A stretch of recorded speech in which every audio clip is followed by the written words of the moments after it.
കയ്യിലുണ്ടായിരുന്ന KGF സ്വർണം മുഴുവൻ കടലിൽ പോയതിനാൽ റോക്കി ഇനി അങ്ങോട്ട് പണിയെടുത്തു ഇവിടെ തന്നെ കൂടാൻ തീരുമാനിച്ചു.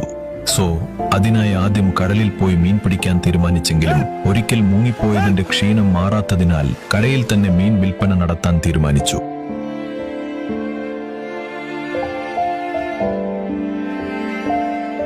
അങ്ങനെ സുധാകരക്കുറുപ്പിനോട് പൈസ കടം വാങ്ങി റോക്കി മീൻ കച്ചവടം ആരംഭിച്ചു. ഒരു ചെറിയ ഷോപ്പ്, അതായിരുന്നു തുടക്കം.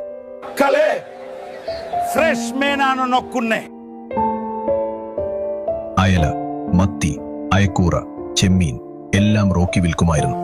ഫ്രഷ് മീൻ പ്രങ്കയും ഷാജി പാപ്പനും പിടിച്ചുകൊണ്ടുവരും. റോക്കി അത് വിൽക്കും. നല്ല കച്ചവടക്കാരനായ റോക്കി കുറച്ച് സമയം കൊണ്ട് തന്നെ വലിയ AC ഒക്കെയുള്ള മീൻകട തുടങ്ങി.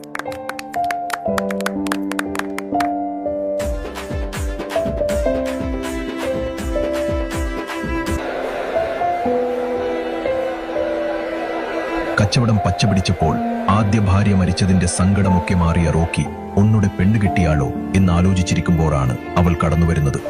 കടലിന്റെ തണുത്ത കാറ്റിന്റെ മറവിൽ റോക്കി അവളെ കണ്ടു. പിന്നെ ഒന്നും നോക്കിയില്ല. അവളുടെ അച്ഛനെ കണ്ട് സംസാരിച്ച് അവളെ ഇന്ന് കെട്ടി.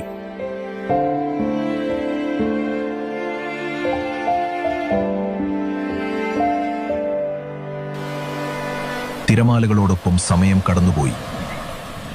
ശാന്തി. റോക്കിയുടെ ഭാര്യ പ്രസവിച്ചു ഒരു പെൺകുഞ്ഞിനെ. ശാന്തി എന്ന പേര് റോക്കി തന്നെ അവൾക്ക് വെച്ചു.